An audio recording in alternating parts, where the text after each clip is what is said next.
এই যে 5 জন সমন্বয়ক আমি আমার কাছে গেছিলাম, এটা আমি নিছি ভাই, কিন্তু একটা কথা কই, সবাই বলতেছে যে এটা আমনি আজকে দেশের পরিস্থিতির জন্য আমনি দেয়, এটা জানেন?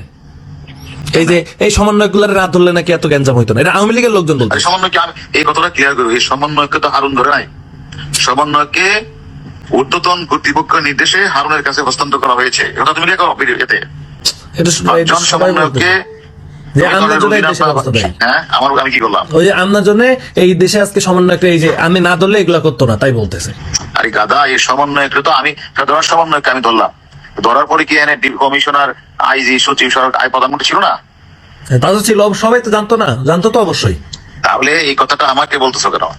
আমি বলতেছি না, তুমি গ্যারান্টি লিখে দিও এই সমন্বয়কে, মানে স্বরাষ্ট্রমন্ত্রী, লেখা হয়েগুলি স্বরাষ্ট্রমন্ত্রী, সচিব, আইজি, এসবির চিফ সহ অন্যান্যরা, এবার লিখে দিও অন্যান্যরা সম্মিলিত সিদ্ধান্ত ক্রমে ডিবিতে কাছে হস্তান্তর করা হয়েছে সেফটির জন্য। শোনো, আমি হারুন যদি একবার চট দিতাম তো ডিবির হারুন আমাদের পিটাইছে।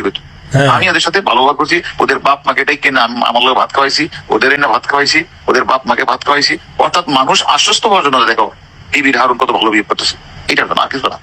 আমার উদ্দেশ্য তো এটা ছিল, যে আদেশটা দিচ্ছে আদেশটা পালন করছে। এবং কখনো কি 5 জন একবার বলছে বলো মারছে, কখনো কি নুরু বলছে হারুন মারছে? তুমি তো আমার চিনো। কি যে হ্যাঁ আমার টাকা মারছে, আমি এটা লই, হ্যাঁ আমি এখন ধরবো, আমি আপনি ধরেন যান, অসুবিধা নেই।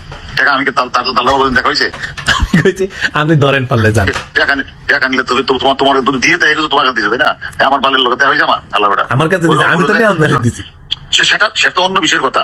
ওর লোক আমার কোনো কথা হয়েছে না, ওর সাথে কথা। একটা কথা মনে রাখো, আমি তো বাংলাদেশি আছি, তাই না?